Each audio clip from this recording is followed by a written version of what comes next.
Okay.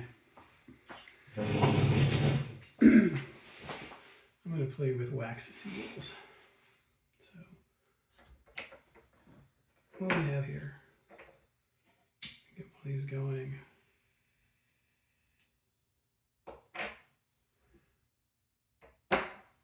This is about melting wax and doing stuff with it. Usually that's taking things like this and hooking it onto one of these guys and pouring out some wax and smushing it. It could also be mixing up the wax and pouring it in here and creating a little half circle or quarter circle and turning that into a piece of jewelry. Things like this that you could maybe decide that you want to cut out pieces of in the middle. So you've got multiple colors that you've cut out with a blade. So for right now, let's decide that we want to do a few of the stamp kind. Take over a leftover bit and choose what colors we want to work with. So I'm going to regret getting rid of my dark blue iridescent. Well, let's go 1, 2, 3. I'm going to do the same because the interesting thing is that no matter how you put them in, and I've tried stacking them in the same order and the same direction and the same waxes and all that, and it never ends up the same. And I'm just kind of doing randomly here, which is, okay. I think I'll pull in some bigger chunks because I can.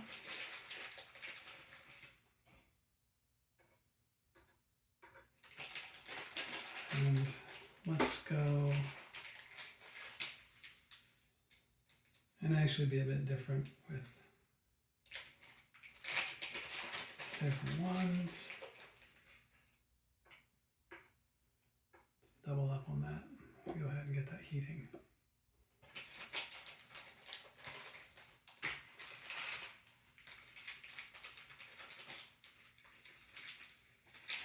Usually I'm a bit more deliberate about this, but in this case,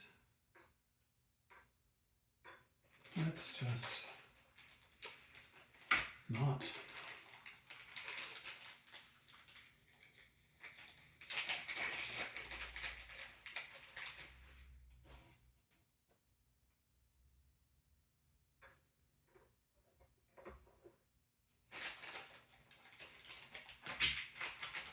I'm going to throw some of these in.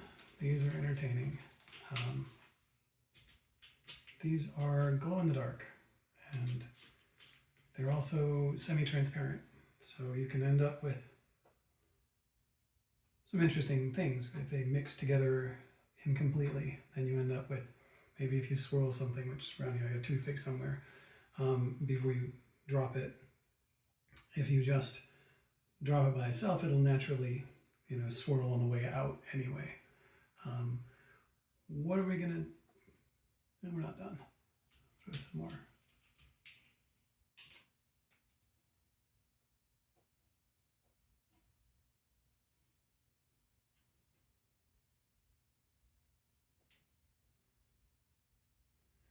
We've got, who looks better in here?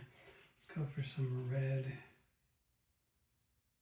iridescence, and this gold is really fun because it tends to sink and ends up then on the top when you've poured it out, and you don't need to be there.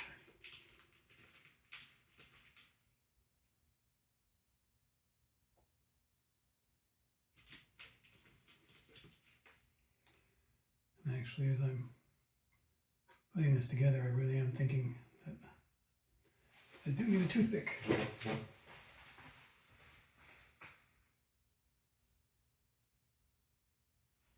And that's the reason you have an art room, isn't it? So that you have art stuff. I know I saw toothpicks here. Gosh, not about an hour ago.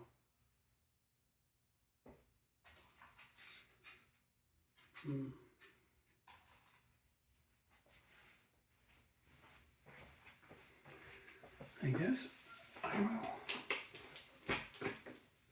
instead steal one of Tanita's paintbrushes.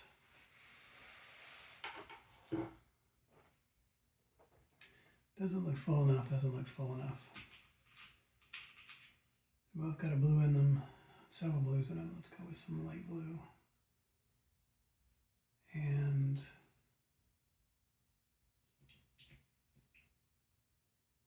the dark blue. It's the weighting that's the hard part. I usually have two of these things going. One's electric and one's a candle, but I haven't hooked up an extension cord here yet. So I will wait.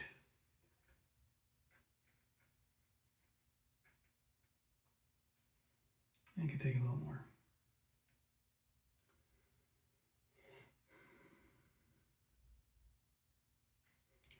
See, I don't know if this is going to focus, but it's like this is a bird, right? And there's the stamp it came from, right? So what I will do is I will cut out the bird shape and then press the bird shape back into the stamp and make up another batch of wax and press it again. And so I'll then end up with a bird inside another color. And you do that with letters as well. This is my first try. I've got a little bunny rabbit inside a decorative border. So here, this is 3 different presses, right? I did the bunny rabbit in a white wax, cut it out, put it in the middle, press that into a black wax. Actually, no, I pressed the outside in this greenish wax and then did black last to fill in the gaps. So that's a lot of the fun of this, is trying to figure out how to layer all these things and get them to look nice. Now, in case the bunny, I didn't quite understand relative to the filigree where the bunny stopped. And so I'm a little bit rough around the edges. So, you know, we'll fix that. Well, we'll melt that, is what will happen. But with the other ones, you know, for example, I'm prepped for being able to send Christmas cards. And these are all the little dragonfly ones I've stamped. You know, and some of them have the center, you know, the red around the dragonfly. So I cut out the background and then restamped it. You know, the same here with the blue and the pink. And you know, it's a bit of a challenge, you know, getting it right. And so, yeah. Anyway, that's the fun of it. Yes, I have a stack of bunnies here waiting as well to be cut out, actually. So this looks like it's done. I'm not going to stir it. I'm just going to pour it. Who should we pour it for? That's the question. I love the dragonfly is the thing. We could do, let's do the thistle. Is that thistle? I don't think that's thistle, and I don't think it's honeycomb or beehive anyway.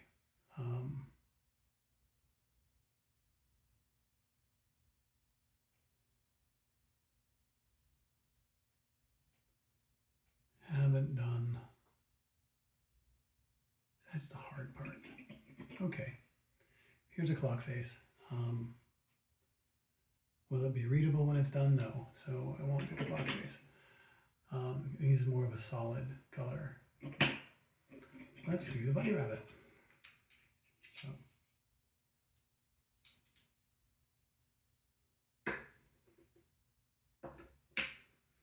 Move you out of the way.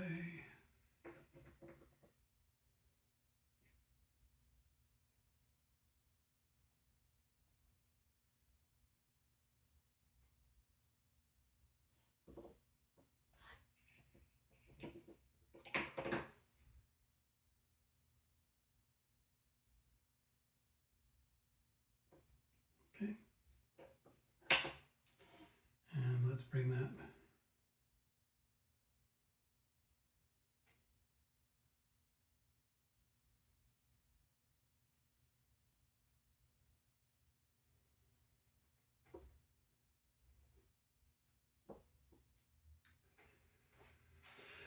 So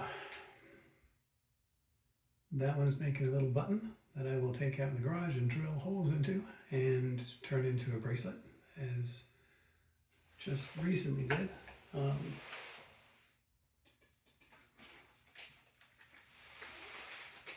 Just as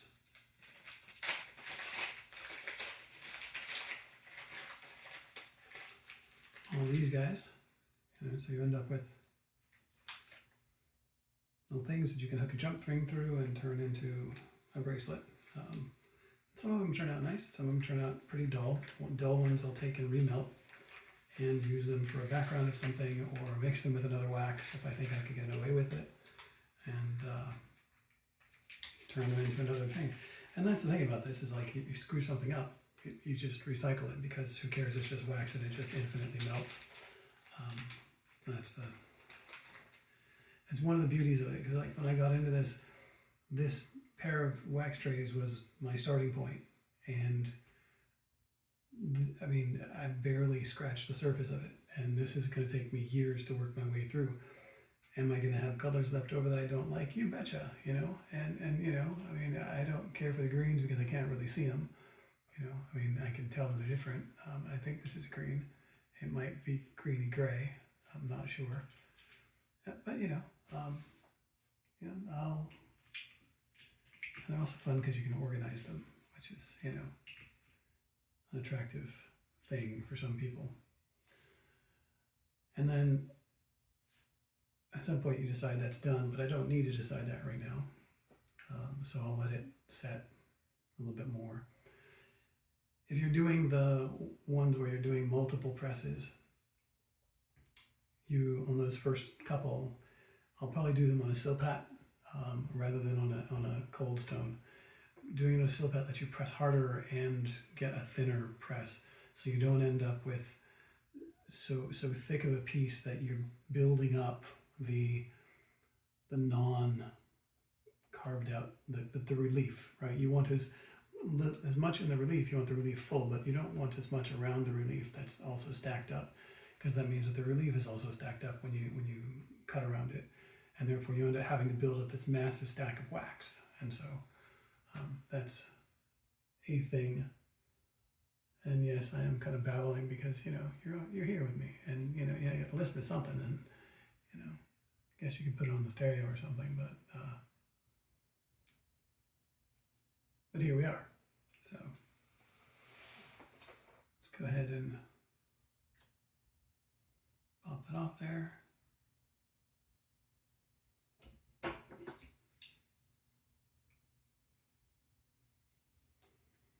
I'm not sure if I need to clean this thing or oil this thing or what, but sometimes it sticks. Oh, that's the that went across the room. It's sticking because of the transparent wax.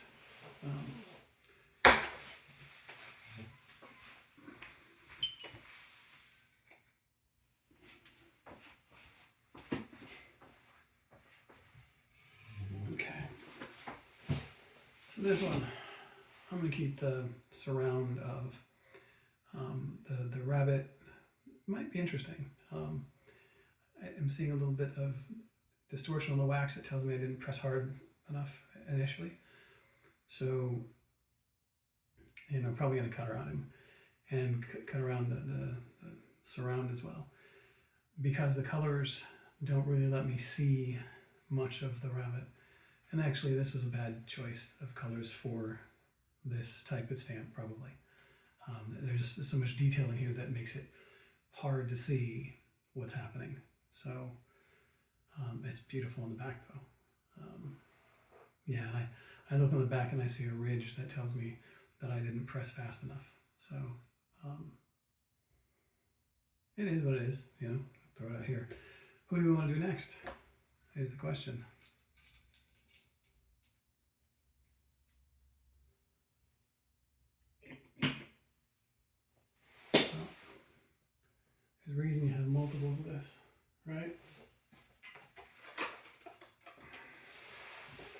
Just so you can do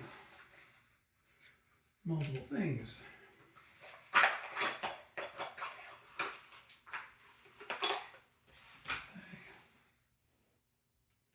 So I got 3 of these going. I'm going to pour this into 3 blobs.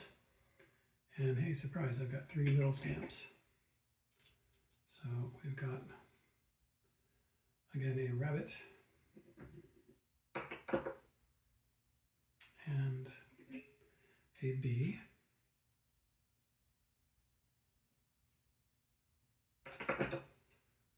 and a dragonfly. So I'm going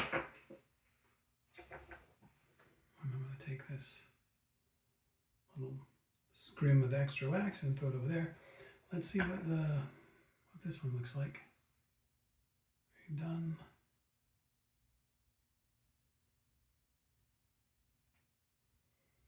There's the leftover, which actually is really nice. So much iridescence in it. This side's not so nice, but this would be on the inside of a piece of jewelry. Also, there's a bubble there. If I really cared about this, I would have hit it with a lighter to pop that bubble. Although it is soft enough that I can kind of push it. So anyway, there's a piece. So let's pour that out, stamp it, pour it, stamp it, pour it, stamp it.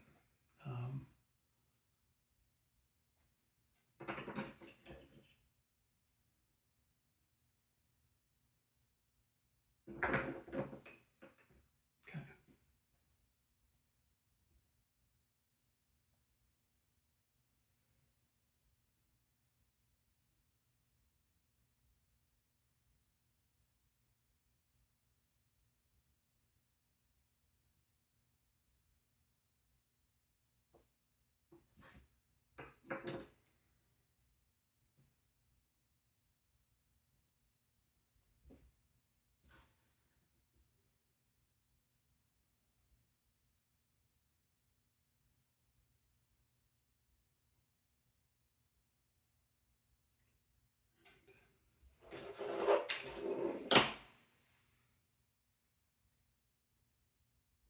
Shouldn't be burning it on the edge there. Also shouldn't be dawdling about stamping either.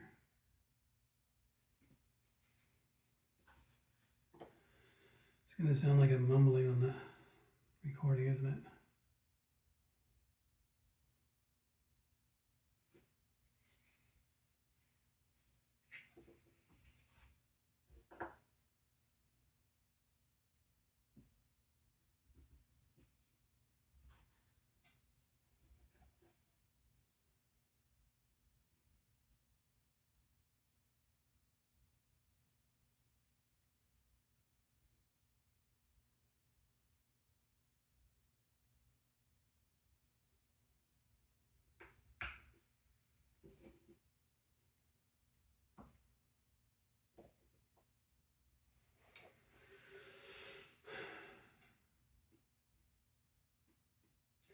I kind of like cutting around them and then restamping because I think it distracts from the fact that when I stamped I wasn't even or in the middle, and you know, yeah, ended up just not quite where I wanted to be.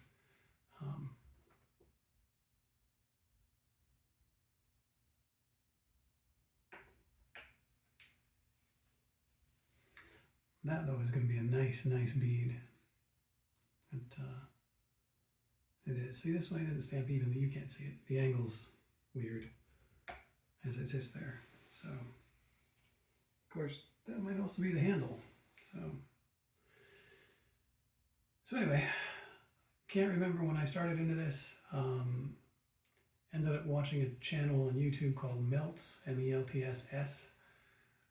She does a phenomenal job of doing stamps, and she looks at all sorts of different waxes and all sorts of different stamps. She's got hundreds of the things.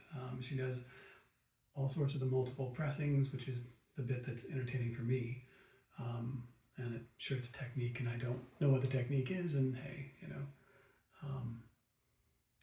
But yeah, it's fun.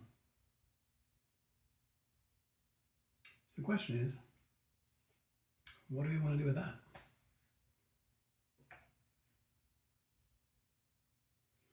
Besides throw in another bit of scrap.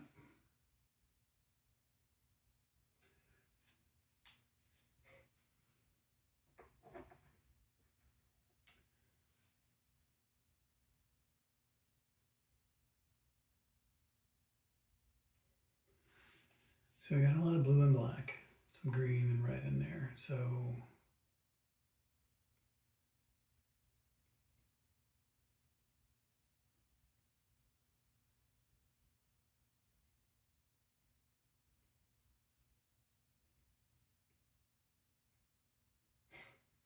let's see if we can get 2 full-size stamps out of it. How's that? Let's do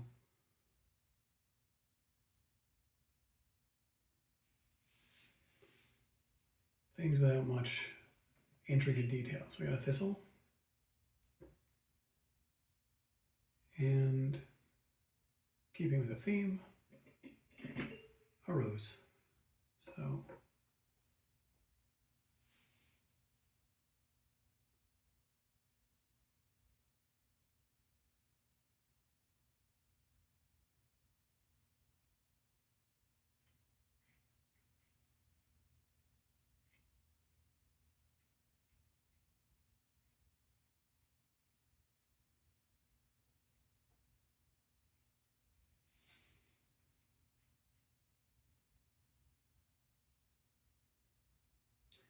watching wax melt is like watching paint dry.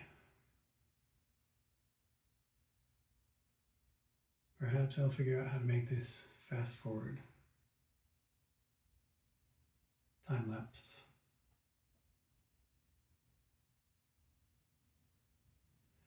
And looking at the colors, if I had something that was more peacockish, that would probably be good. So let's not do the rose.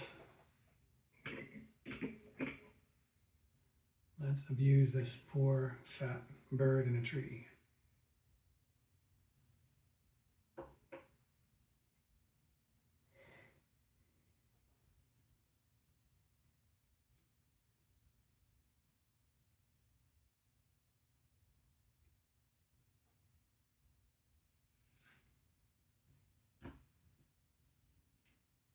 Okay. Dragonfly. Bee.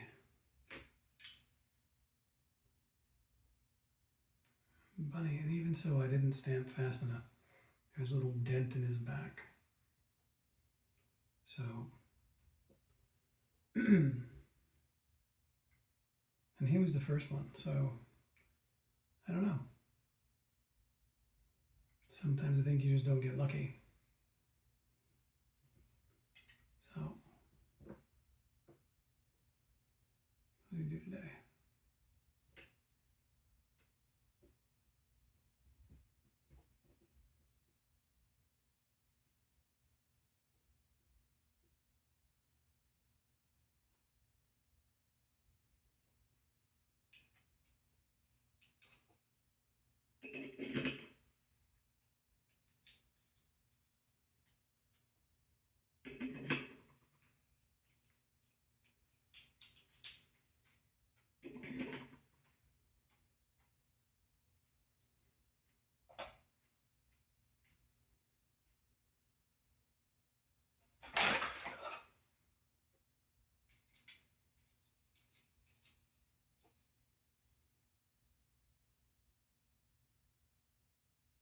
You know, I think this handle is crooked.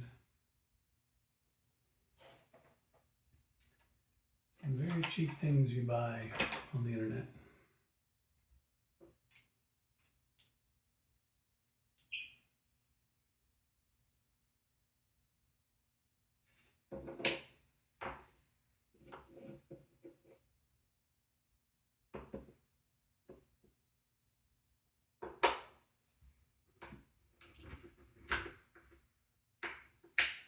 And yes, that was just stuck to the table. Happens.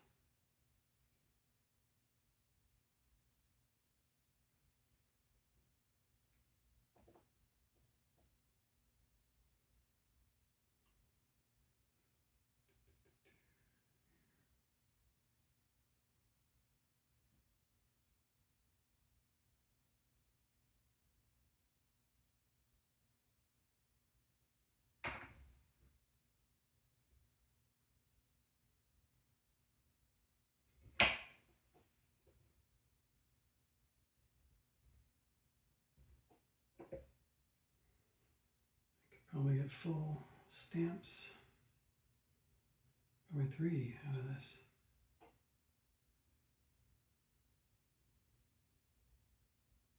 No. 2.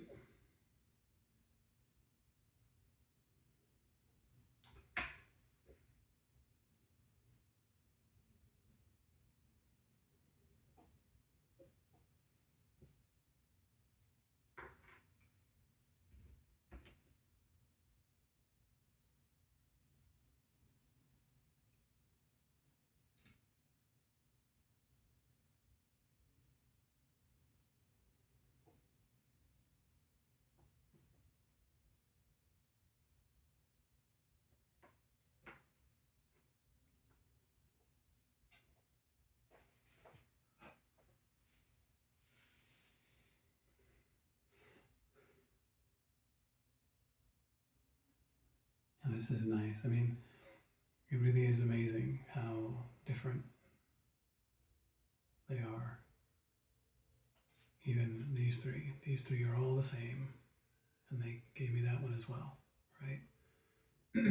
They're completely different.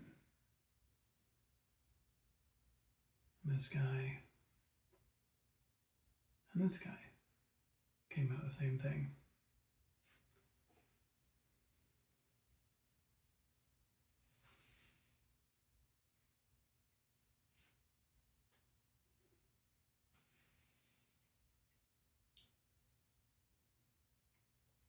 The problem with finishing is you don't know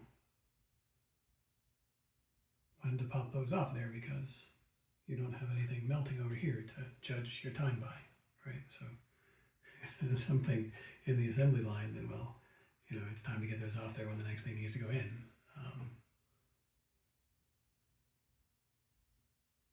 So,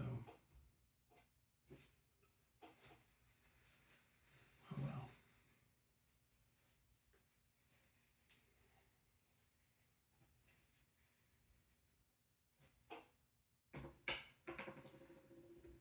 I will see that I waited too long to clean these things. And I will have to melt that out, which is no big deal. But okay, I'm going to close up the boxes because otherwise I'm going to try to peel this up and it's going to do damage. So, one of the things we found when doing this is that if you look at this, there's literally one actual blue bead, right? This is sort of a blue, but even to me it looks kind of bluey greeny. You know, so it's, yeah, so we needed to make an order and we realized, okay, what do we need? Well, we need white as well, because this is actually white and that got a touch of cream. You know, and black. Yes, we have a little bit of black. And yellow was just because we wanted another color and yellow was it. But also looking at this, there's not much in terms of yellow either in this set. So there we go. Why are these in here? These are ones that are done and ready for double stamping as well. So for Christmas cards or what have you, line them up on the clock and stamp them into another color. So. Not sure what to do with little beads like this. Because the bigger ones, you know, obviously, you know, you can, they're big enough to drill 2 holes into. See, I've been using my black and white more than my yellow. Okay. But, okay. It's probably time to stop talking to Phil Spees and wind up and say good night.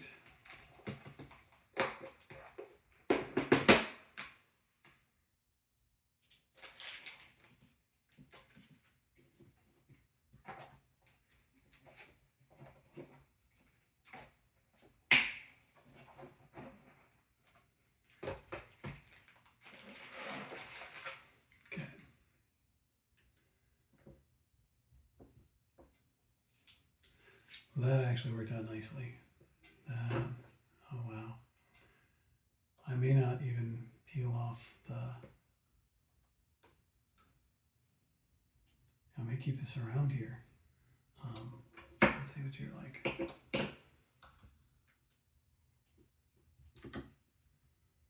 So, I don't know if you can make it out or if that helps.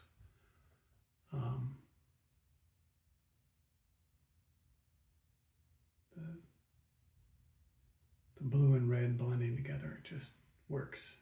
The different blues.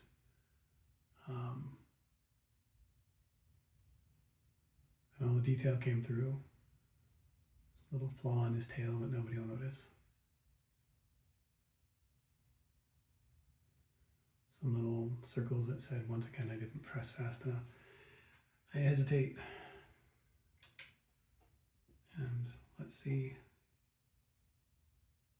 That's interesting.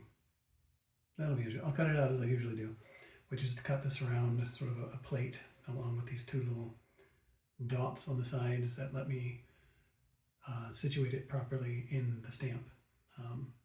And, you know, for stamping again. And yeah, these two little dots, 1, 2 on either side, let me get this plugged in and go again. So, yeah, I like this bird. This is nice. Trying to think what I would put around it. It's got to be something equally dramatic, something with more swirls in it, I think. So those two, and let's pop the bead out.